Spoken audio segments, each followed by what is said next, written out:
यदि आपके गुड़हल पर फ्लावरिंग बंद हो गई है या मिलीबग्स का अटैक है या फिर आपके दिमाग में ये क्वेश्चन है कि गुड़हल को कब कटिंग प्रूनिंग कर सकते हैं या फिर रिपोर्ट कब कर सकते हैं, तो आज के वीडियो में मैं आपको बताने वाली हूँ कि गुड़हल के पौधे पर लगातार 10 महीने तक फूल लेने के लिए आपको क्या करना होगा, किस तरीके से और किस मंथ में आप अपने गुड़हल को रिपोर्ट कर सकते हैं। सर्दियों में अक्सर ऐसा होता है कि गुड़हल के पौधे पर फ्लावरिंग बंद हो जाती है, लेकिन जैसा आप देख पा रहे हैं हाइब्रिड पर लगातार फ्लावरिंग होती रहती है। देसी गुड़हल में नवंबर से लेकर के जनवरी तक फ्लावरिंग नहीं होती है। लेकिन ये जो मैं ट्रीटमेंट बता रही हूँ ये आप दोनों प्रकार के गुड़हल पे कर सकते हैं, चाहे देसी हो या फिर हाइब्रिड हो। सबसे पहले आपको क्या करना है कि गुड़हल पर यदि आपके यहाँ फ्लावरिंग हो रही है और फूल खिलने के बाद इस तरीके से मुरझा जा रहे हैं, तो आप इसको इस स्टेम के पास से कट करेंगे। कई लोग कह रहे थे कि कटिंग कैसे करनी है, आप करके दिखाइए, इसलिए मैं बता रही हूँ। जैसे ये गुड़हल 2 दिन पुराना हो चुका है, तो इसको यहाँ से कट करना है।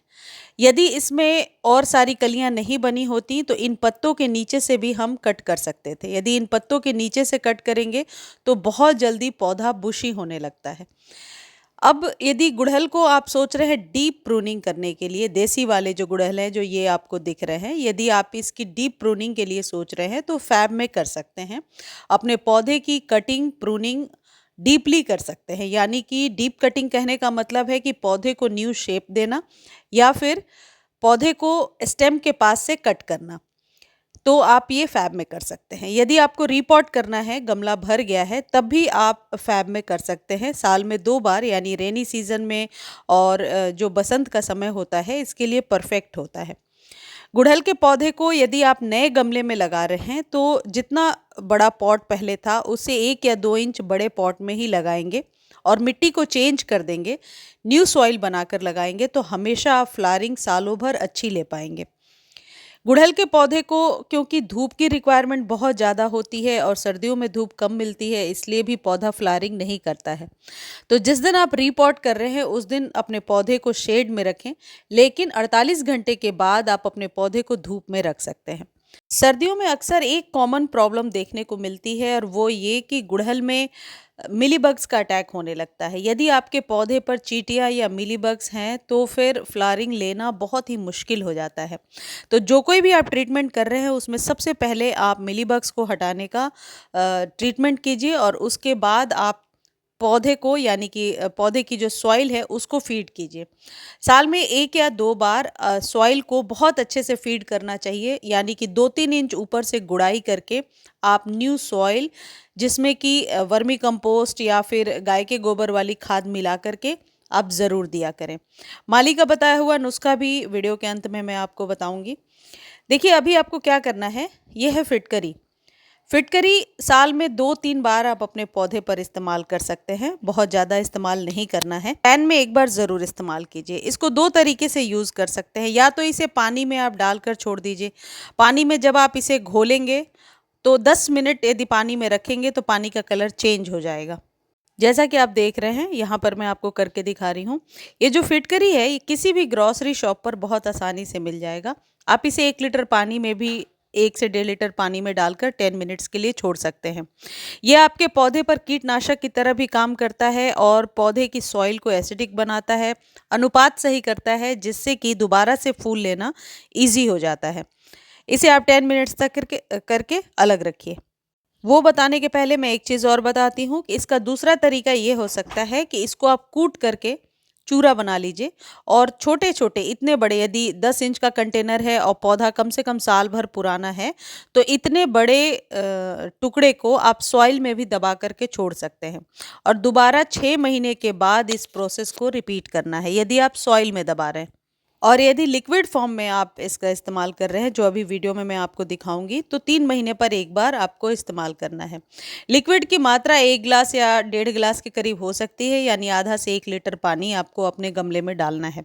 गुड़हल पर इसके इस्तेमाल से सालों भर फूल बहुत ही बढ़िया खिलता है। ये मेरा टेस्टेड नुस्खा है।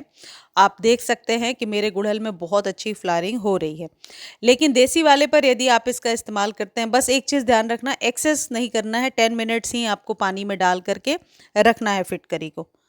इसका स्प्रे नहीं करना है, कई बार इसके स्प्रे से पत्ते मुरझाने भी लगते हैं, तो डायरेक्टली आपको फीड करना है गमले में। जब आप 10 मिनट्स तक फिटकरी को पानी में डाल कर रखेंगे तो उसका कलर कुछ इस तरीके का हो जाएगा।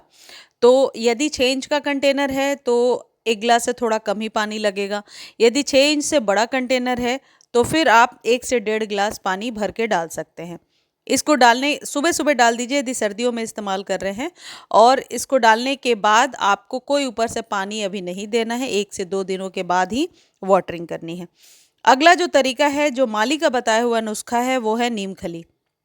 नीम खली के इस्तेमाल से आप अपने पौधों पर फंगस के अटैक को हटा सकते हैं। हालांकि फिटकरी भी आपके पौधे पर बहुत ही बढ़िया कीटनाशक के तौर पे काम करता है, पीएच को भी मेंटेन करता है, लेकिन ये माली का बताया हुआ नुस्खा है कि जितने भी आपके परमानेंट फूलों वाले पौधे हैं जो सर्दियों में डोरमेंट हो गए थे, उन्हें 2 से 3 चम्मच गुड़ाई करने के बाद नीम खली का इस्तेमाल जरूर कीजिए। नीम खली को खरीदने का लिंक मैंने डिस्क्रिप्शन में दे दिया है। लिंक कॉपी नहीं कर पा रहे हैं तो आप टेक्स्ट कीजिए, मैं आपको लिंक प्रोवाइड कर दूंगी। आपको 6 से 8 इंच के कंटेनर में 2 चम्मच नीम खली डालना है। और एक चीज़ और ध्यान रखिए, गुड़हल क्योंकि धूप वाला पौधा है तो आप पूरे दिन के सनलाइट में रखिए। गर्मियों में भी गुड़हल के पत्ते जल्दी सूखते नहीं हैं, मुरझाते नहीं हैं, तो अभी से लेकर के मई जून तक, जब तक पूरी अच्छे से धूप नहीं आ जाती, आप इसे पूरे दिन के सनलाइट में रखिए। यदि आपके यहाँ धूप निकल रहा है तो थोड़ी थोड़ी गुड़ाई करते रहिए ताकि सॉइल सूखता जाए। और गर्मियों में तो आप रेगुलर सुबह शाम दोनों टाइम वाटरिंग कर सकते हैं। सर्दियों में 1 से 2 दिन गैप करने के बाद ही पानी दीजिए, लेकिन ये डिपेंड करता है इस बात पर कि सॉइल मीडिया किस तरीके की है और मिट्टी सूखना चाहिए। इस तरीके से आप अभी गुड़हल का ख्याल रखिए। जनवरी में निश्चित तौर पर बसंत ऋतु के साथ ही आपके गुड़हल में फ्लावरिंग शुरू हो जाएगी। मुझे उम्मीद है ये वीडियो आपको अच्छी लगी होगी, और कोई क्वेरी है तो आप कमेंट सेक्शन में लिख दीजिए, जितनी जल्दी हो सकता है मैं आंसर देने की कोशिश करूँगी। और डिटेल में जानकारी के लिए और पौधों के बारे में या खाद के बारे में जानने के लिए आप मेरे एवरग्रीन वाले चैनल पर जाकर देख सकते हैं।